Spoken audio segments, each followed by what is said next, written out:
7345 Meadowbrook Drive. We are now going to be pulling through the secondary bathroom line as well as the 2-inch line feeding into that toilet.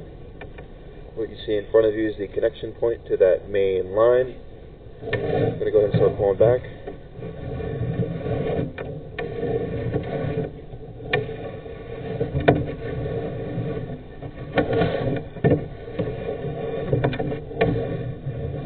Here's our other 2-inch line tying in on the left.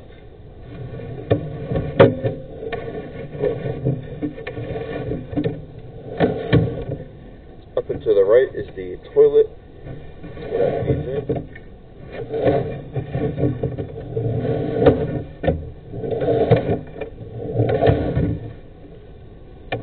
This is the end of that. We are now in the vent stack.